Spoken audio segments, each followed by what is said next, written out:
Hi, I'm Danny, a student intern at SportsTech Global, and today I'm joined by Garner, an educational psychologist and management consultant. Thank you for joining me today, Carl. It's my pleasure. Thank you for having me. No worries. Firstly, you're the creator of the Emotional Intelligence Mind Map, so you seem like quite a good guy to ask it about. So what is it and how can it be used? Okay, so the emotional intelligence mapping concept was something that I designed to help cognitive behavioral therapists in psychology with their clients. It was just a way of them reaffirming how that we could qualify our emotions more accurately. Okay, yeah, thank you. That sounds really useful. How does your approach differ when you're teaching emotional intelligence to children or adults?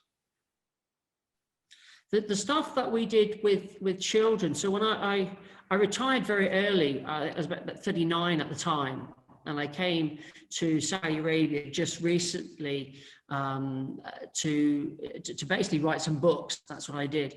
And then I found myself struggling with my own mental health, and the map was a way of dealing with that. But just prior to that, I had to try and find almost like a noble goal, a legacy driver. And I thought that, reaching a certain amount of money and saying I've retired, don't need to work anymore, that I would be happy. But I was wrong. I needed something else. I needed a higher purpose. So what I did, I started to look at education for children. And I thought globally we were failing them. We're not properly preparing children for life after school. We're not giving them those soft skills. The whole system is about 150 years old. So what I did is I wrote a series of books called Addy the Alien, which was a way of taking some really complicated psychological models. We looked at Dr. Ebbinghaus, who did the Vietting curve theory, Dr. Bazan, who did some work on spaced repetition, and even some of Dr. Stephen Covey's, where he implemented the 8 successful habits of people. And what we did, we took those methods and we made them palatable for young minds in these children's stories. So they could read a children's story, and immersed within the text would be the 8 best practices. We'd look at forgetting curves, spaced repetition, and all to enhance the holistic development of a child. Yeah, it just seemed really important because it does seem somewhat one-dimensional, the educational system, how it is so focused on just remembering information for an exam, but that's not really what it is in the real world, is it? Like, you need more skills than that. I cannot think of any industry that requires us to have a great STM, so that short-term memory, and yet we condition our children with short-term memory conditioning, even when the government, and it's not just a UK problem, by the way, it's a global problem. I've done tours in Africa. We looked at New Zealand, Australia, and over here in the Middle East as well. And they also have issues with conditioning short-term memory.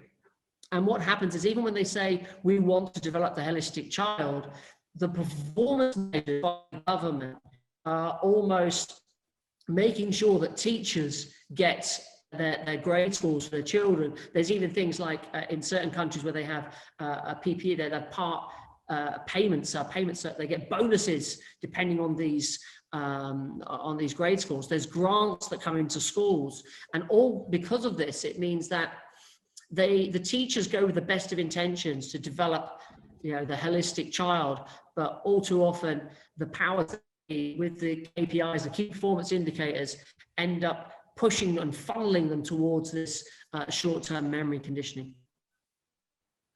Yeah, that is really interesting. It seems like quite a pressing issue, really.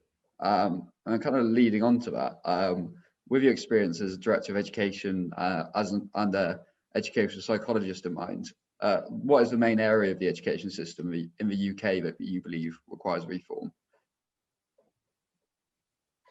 It's very interesting that you said the word reform. I think we've been reforming this for years, and I think we have to revolutionize education. And I truly feel that we need to start looking at what is the reason for education.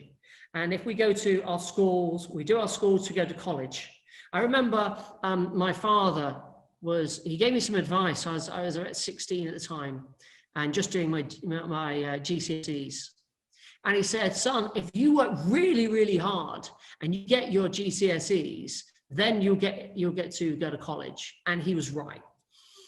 And then he gave me some advice a couple of years later. You work really, really hard at your A levels and you'll get into a good university. And he was right. And then he said at the end of the university, work really hard at university and then you'll get a job.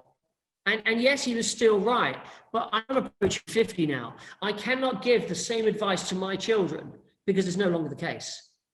We're doing degrees, and after the degrees, we can't find jobs. And then we're saying, okay, let's go and do a master's degree. And then they'll say, you still can't find a job. Where do we get? We'll get our PhD, and we still can't find jobs. I remember a PhD who had got his PhD was working on London Underground on the Gate Line, and it was because he couldn't find work. And I'm just thinking it's quite fascinating that what we need to be doing is the reason for education is to make us, a good member of society who can add value to it through meaningful work. Now, if we're trying to do that, what we need to do is go to the industry makers and say, well, what is it that you require? There are going to be millions of jobs that don't exist now that will exist in 5 years' time. And therefore, it's not like learn how to read, write, and do certain examinations anymore. We need you to know how to learn. We need you to know how to behave. We need you to know how to think. So now we need to start looking at and teaching the children the processes of learning and development, instead of as I said previously, the short-term conditioning making. Yeah, definitely. I mean, I guess what is the point of academics if you can't actually apply the information? I'd be very interested to see a study. Right now, I mean, they're using the map currently. There's some research being done. It's at the world's largest female-only university. And they're taking the map and they're using it for exams.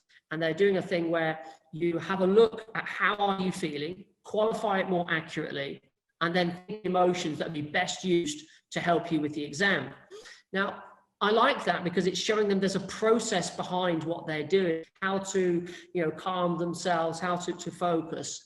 And I think we need to be doing more things like that. We need to be focusing on emotional intelligence. I read a research study very recently done on the Fortune 500 industry, and they were looking at 2020 are the top skills that the top HR executives are looking for. And number one was meta thinking. I think change management was another fortitude they were looking for. And number three was emotional intelligence. And I'm thinking, when you look at that, none of them say, we want you to have an MBA. None of them say, we want you to have a law degree. They're actually looking for you to have these soft skills, which have become quite core to the success of any companies nowadays. Yeah, definitely. Well, this was it's all really interesting. It's really interesting to see your insight in the academic system and how emotional intelligence can be applied and how important this is to use. So again, thank you very much for talking to me today, and hope you have a great day. My pleasure. Thank you very much, Danny.